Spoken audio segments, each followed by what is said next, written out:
Hello, everyone. Thanks for joining today. My name is Henry. I'm a GD in Web Technologies. Before I begin, there are a few things you need to know. First, I will share my slides on my Twitter. So after presentation, I will share the link on there so you can go there, follow me, and look at the full presentation with all the links. And again, if you have any question, feel free to leave it in the comment section or in the live chat. I will try to answer your question at the end of the presentation. All right, so we have tons of stuff to talk about today, like JavaScript, CSS, PWA, Chrome Devtools, and more. Let's begin with the first one, browsers. Let's talk about Chrome 84. Fun fact about Chrome 84 is it just released 4 days ago on this Tuesday, so everything is still super new. So let's begin with the first feature, app shortcuts. So you know this. Maybe if you use Android phone, you know this. If you long press on the app icon, then you get this. This feature is coming to PWA. As long as it's installed on your device, it works on Android, macOS, and Windows. For Android, you just long press on your app icon. For macOS and Windows, you right click on the taskbar or the dock. This allow the user to have to access to common or frequently used tasks within your app. For example, if you use Twitter PWA, if you long press on it, it can use the option there to compose a new tweet, go to the notification tab directly from the app shortcut. And this is how you implement it. So if you have PWA, then you already know how to use the web app manifest. What you need to do is just to add the shortcuts, put the name, put the URL. That's all you need to do. The icons, the short name, and description is actually all optional, but it's good to have to put the icons there, so you can have a customized experience. Next thing is called Wake Lock API. So what is Wake Lock API and why you should use it? So, right now we are in the middle of pandemic. This is what those people say, right? We're in the pandemic, but right now there's no lockdown, so you don't need to cook anymore. But I guess a lot of people are now very expert in cooking. But most of the time, actually just looking at the cooking recipe on your phone. But here's the problem. You're cooking and your hand is very dirty. And you start to see your phone, the screen is starting to turn off. What you need to do, you need to touch the screen, but it makes your phone very dirty. What should you do? So in Chrome 84, there's a new API called Wake Lock API. So you can use this API as shown on the screen to tell the device to stay the screen always on. The screen will never turn off if you call this. And what you need to do is just call the navigator.wakelock.request screen. And to deactivate the screen lock or the wake lock, what you need to do is just call the wakelock.release. Useful. Next, let's talk about notification. I know it's stupidly annoying, this thing. I hate if you go to some Malaysian news website, you know which website I'm talking about. You go to the website, you straight away ask you, I want notification. But of course you say no, you don't want those notifications. With Chrome 84, they're going to change how the browser going to prompt you for the notification. So in this case, what the Chrome will do is, if a lot of users block the notification for that website, for other user, Chrome will say, no, a lot of people block this, I will block it for you. Or another case is if you block all the notification on your browser, so the Chrome knows you don't use notification. So if any new website asking for notification, they will automatically block for you. But of course, you can re-enable it from the Omnibox or the notification on the bottom of the screen. With the release of Chrome 84, there's a big thing you need to know is something called same-site cookies policy. So you may saw this on the big news like The Verge and the Police. They all talk about this thing, but what is same-site cookies policy actually? So if you go to Chrome browser today, open a new tab, then you'll see a lot of error. What is this?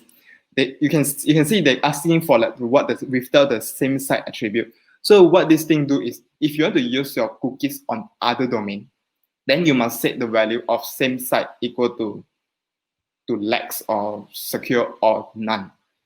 So together with the secure value, if you didn't set anything, then it will treated as same side equal to legs. It's a default behavior on Chrome 84. Again, if you use cookies, make sure you set this properly. You can learn this on web.dev. I'll share the link about same-side cookies policy at the end of the slide.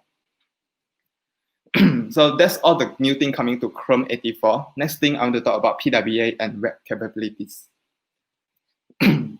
So PWA is a big thing, and you all use a lot, hopefully. And there's something called web capabilities, which is the new thing, the new experimental feature coming to the web. Those are the features that basically want to do what native app can do.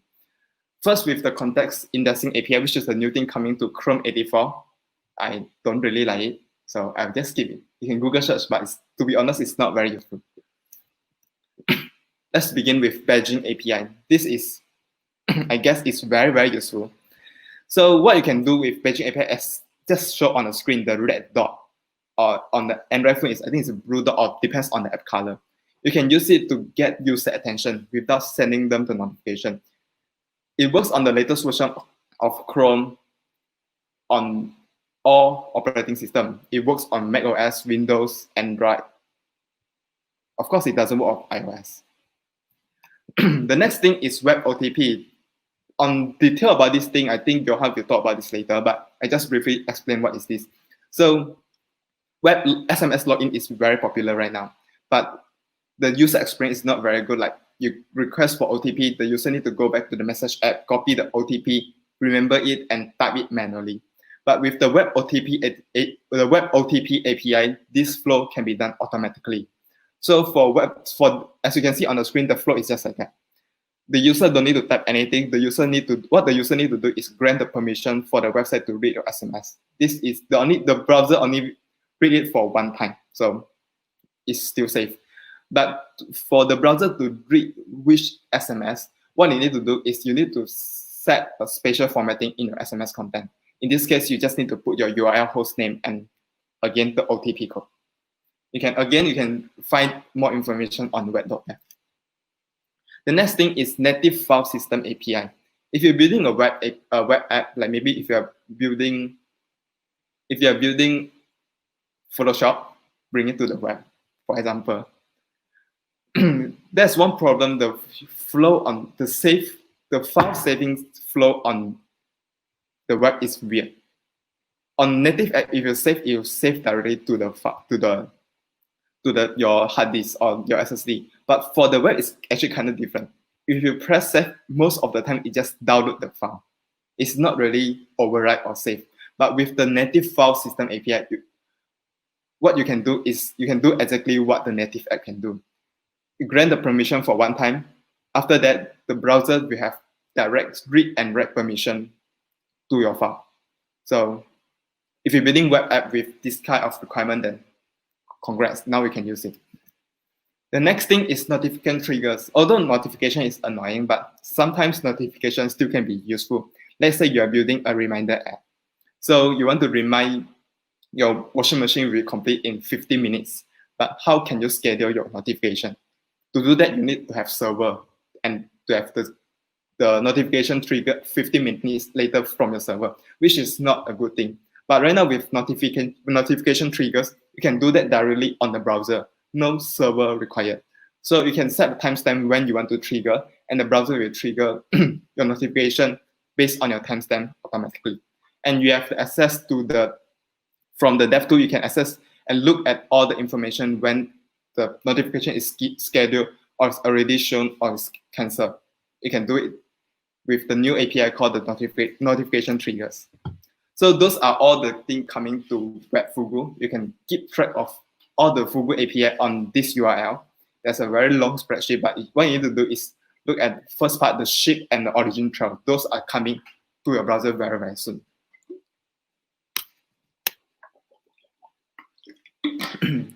So that is web capabilities and PWA. Next, let's talk about JavaScript and V8. Yes, my favorite. So what's new in JavaScript and V8? For those using WebAssembly, good news. Right now you have more memory support. Previously only can use up to 2 GB of RAM, but right now 4 GB. So you can do more advanced stuff with WebAssembly. But the next thing, the interesting thing I want to talk is called Big In. big integer. So in this case, you can see on the screen that I have an example. So all here are in normal integer. So I can call the number dot max safe integer. So you can see the number is end with 991. If I use this number plus 1 equal to 992, correct. If I use it and plus 2, it becomes 992. It should be 993, right? It's because it reached its maximum limit already. Integer can't do that anymore. So what you need to do is you need to use big int. So big integer obviously is the maximum limit is bigger than normal integer. So what you need to do is you can declare as the big int, then you put the number inside or just append an n behind. So in this case, you can see 991n plus 1n is equal to 992n plus 2n is equal to 993n, which is the correct answer.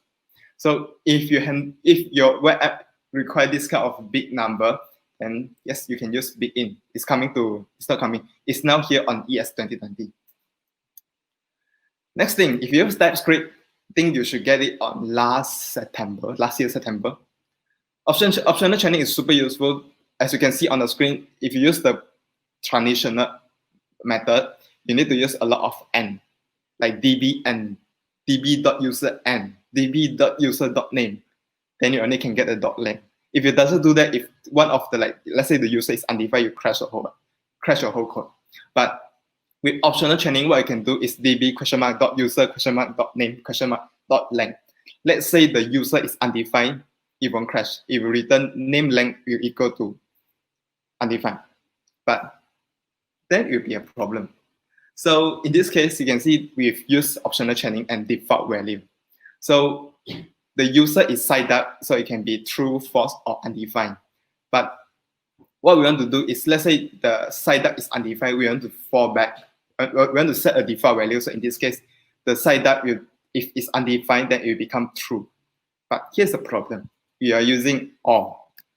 But what if side up is equal to false? False or true is equal to true, which is, what we want is false. The answer right now is totally wrong. So what we can fix is something called noise coalescing. Instead of using or, what you need to do is use the double question mark symbol, side up. So instead of using the or, what you need to do is use two question mark and it will solve the issue for you. The noise coalescing only detect for null and undefined. So if your answer is false, it will still use the false value. Next thing is JS timer throttling in background is actually a good news for those using mobile devices. This thing is tested on running on MacBook, so you can see this something developer don't need to do is on the browser side. So you can see on the test A, so it's running a blank tab plus 36 background tab with running like CNN, Facebook, Slack, Twitter, Gmail, all the heavy web app you're using. And what they see is they improve the battery life. This is the battery life, like about 2 hours on the same browser, on the same Google Chrome. Of course, Safari still have the best battery life, right? So in this case, you can see like the Safari gets 9.3 hours, but previously on Chrome before the changes is 6.4 hours. After they changed it, they throttled to 1 wake up per minute, and right now it's 8.2 hours. And they changed it for YouTube playing also, another example. So the YouTube playing, they see from 7.4 hours battery life to 5.3 hours. So a good news for all the users. Chrome right now use less battery life, but it's still in experiment, so you can enable in the Chrome Flex to do that. Okay, so that is JavaScript and V8. Almost finished. Let's talk about CSS. So yes, there are new stuff coming to CSS. Let's begin with the first one, place items. So how to align the object to center middle. So either you use flex, so align center, justify content center, or you can use another method, which is the translate. You can use the translate -50, -50, then set the top value, left value, and set the position to absolute, and make sure your parent is relative. No, I don't like this method. Is there any better method? Yes, you can use CSS Grid and place item center. 2 line of code is equal to all the thing I showed you previously. So with the CSS grid place items center, you can align your item to center middle with 2 lines of code. Yes. Aspect ratio. If you want to set, let's say, iframe or image, and you want to set aspect ratio to like 16 by 9, usually what you need to do is you use the padding top and set the percentage to like maybe like 56.23%. Or most of the time you just copy paste from Stack Overflow. This method is not really good because it's not very easy to do it. But there's a new CSS attribute coming called aspect ratio. What you need to do to have a div that has the aspect ratio 16 by 9, just put aspect ratio 16/9. That's it. It's coming. It's now available on Chrome, but not on other browsers. Other browsers are coming soon, but to fall back, unfortunately, it's still better to use the padding top method. But in the future, you can just put aspect ratio and everything will work. Let's talk about get. Hey, get. I miss shopping. Okay, if you want to have gap between your div like this, what you should do? Margin right and margin bottom. But that's not really good. It's not fun. But with this, what you can do is a new attribute called flex gap. So this is applied for flex box. So what you need to do is set the display to flex, and what you need to do is just call gap equal to 8%, 8px, 9px, 10px, and you can have something like this. Just 1 line of code. Yes, easy. The next thing is the scrolling animation.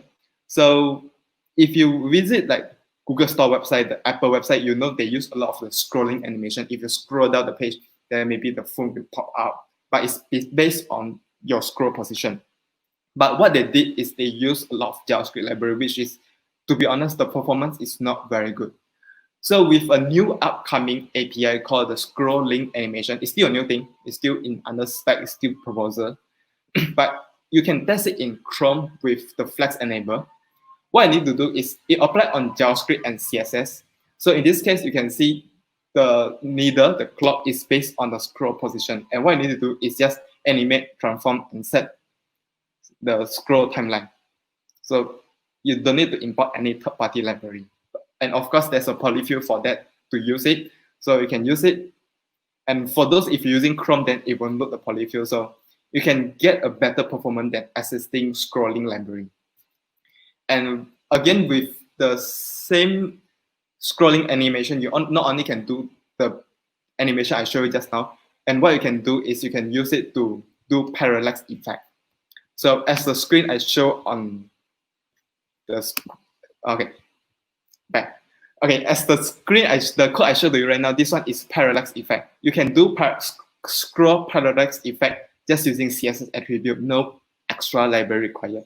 And this is coming to scrolling animation. You can try it out. I'll share the link at the end of the presentation. So you can try out. This is very cool, no library required. So the next thing is CSS Grid Tooling. So if you use CSS Grid, congrats, you're doing my favorite thing on the web. CSS Grid allows you to basically do a lot of grid stuff on the, to do the layout stuff on your website super easy. It's even better than Flexbox. But the problem on the Devtools is the CSS Grid Devtools support is not very good. You can try this, the new CSS Grid Tooling on Chrome Canary right now as today. It's available, and it's basically is the feature you get on Devtools is very similar to Firefox right now.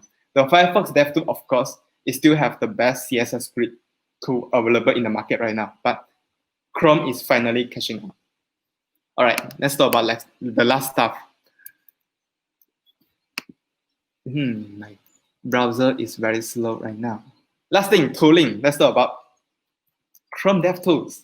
So there are a lot of features coming to Chrome DevTools right now. Those features are available in Canary, and some of the features are in stable right now.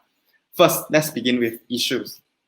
So as I showed you just now, the same site cookies issue, which is very annoying.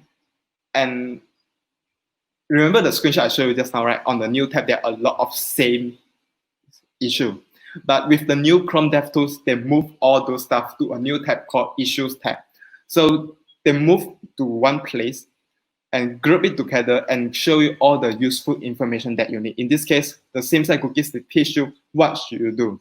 And they give you the link to web.dev and teach you how you can fix it.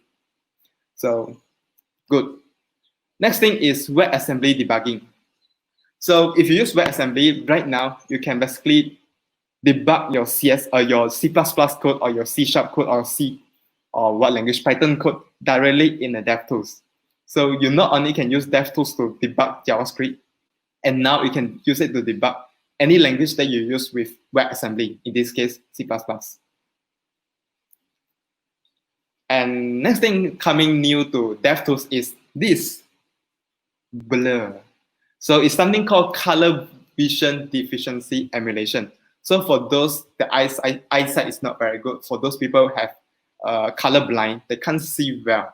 So Devtools provided a new feature to simulate how it will look like, just like this. This is what happens if I see my phone without wearing my glasses. So it's something called color vision deficiency emulation that allow you to emulate all type of color blind and blur vision. Use the blur vision, I don't think it's very useful, because for me, what I need to do is just like this. Then I get blur vision. I get actual emulation. But the very useful is for the color blind, so you can simulate like those people cannot see green or blue or red color well. So use it to simulate what your website looks like for those conditions. Next, if you use the source, the breakpoint, there's a new design available in Canary. Yeah, it's in Canary. So you can have this kind of the icon and the color. So it looks better and let you easier to find where is your breakpoint and the lock point. It's new in Devtools. And the next thing is you can capture screenshot on Devtools. I hope you know about this feature. So from the command menu, the command shift P, what I can do is you can capture full page screenshot, you can capture node screenshot, you can capture area screenshot or just a normal screenshot. But in the upcoming Chrome Canary, on the Chrome Devtools, what I can do is on the element panels, right click on your DOM, and you can select capture node screenshot. Useful. And fun thing is this feature is added by a Malaysian, former GDE called Jocelyn In, maybe you know her. Yeah, it's built by Malaysian. Yes, Malaysia boleh. Okay, last thing, let's talk about Lighthouse 6.0. So Lighthouse is finally here. Lighthouse 6.0 is finally here. And what they changed is, they changed a lot of stuff. They changed how they calculate the metric. So in this case, the primary metric to get the performance score on your Lighthouse is based on the first contentful pane, speed index, LCP, TTI, TBT, and CLS. But the weight of the score is as shown on the screen. But can you test it manually? Yes, you can use it, the Lighthouse scoring calculator, and use this and test it. If you added 1 second to your FCP, what will happen and how it will affect your score. You can use it to try it with the Lighthouse 6.0. It also works for Lighthouse version 5.0, but there's an option for you to choose between 5.0 and 6.0. To be honest, the score for 6.0 you should see a little bit lower, but technically it's more accurate result. You should check it out on the link on the screen. And there are new stuff, new audits coming to Lighthouse 6.0. Again, Lighthouse 6.0 is here available on Chrome Devtools today. So yes, there are a lot of stuff. The metric it calculates like unused JavaScript, a lot of accessibility stuff, and it supports massable icon. Useful for all of you. Okay, and one last thing is the Lighthouse Ci. So if you use Ci, and I guess you're using Ci right now, what you can do is you can integrate Lighthouse to your build tool. So like when you're building the code, you can run the Lighthouse test to know the score. And for Lighthouse Ci, it's actually a little bit special. They have basically a different looks of the dashboard and provide the information what you need to do. And everything is done directly in your Ci. So you don't need to run the test manually. And you let you to compare the before build and after build, the difference, the performance difference. The last thing I want to talk about is tooling.report. So it let you to choose the best build tool for a project. What is build tool? So we use a lot of build tool, like we use, let me show you this. You use Webpack, you use Parcel, you use Rollup, but which one is the best? Which one you should use? So with the new tooling report, then if it show you everything you need to know, like which build tool is the best fit for you. So it show you like the test, which one it passed, so you can know like which one is the best one to use. And it releases all the feature like code splitting, hashing, all the feature that you need. So it somehow it become like the better of the test. So it let you to decide which build tool is the best, like directly in the dashboard. So what I need to do is you go to tooling.report, then you can see all the information. And when you hover on those information, they'll give you more advanced information. And is this test pass or fail, and give you more information. And those information are actually linked to GitHub. So we can see how the test code and the result directly from the website. And it's linked to GitHub, so you can see the source code of how they write the test. Yeah, the test look like this. Is quite a lot of tests, but you can use it as a source of documentation. This is how you use those tools. All right, so that's all the stuff I covered today: browsers, PWA, web capabilities, JavaScript, V8, V8, CSS, and toolings. However, there are more stuff that I didn't cover today, like web writers, Puppeteer, TWA, the PSI, SEO, search engine security, privacy, Chrome UX report, and more. Those I don't have enough time to cover, but you can find all the stuff useful on web.dev/live. And again, thanks for our handsome organizer, Eric, for organizing this event. And also special thanks to DevSpace Singapore for hosting this YouTube channel. Okay, so Q&A. If you have any question, you can ask me right now. I will answer your question. And follow me on Twitter, HenryLim96. Oh, for app shortcut, where do you put the JSON file? Oh, it's in the web app manifest. So it's in your manifest.json. Oh, there's one from Arvin, if you want. Okay, it's necessary to learn Bootstrap. Up to you. It's your own freedom, right? You learn all the stuff. Like if you ask me which framework you should use, up to you. Which one you think is the best, use it. If you think Bootstrap is good, use it. If you think other stuff is good, then use it, learn it. Because why not?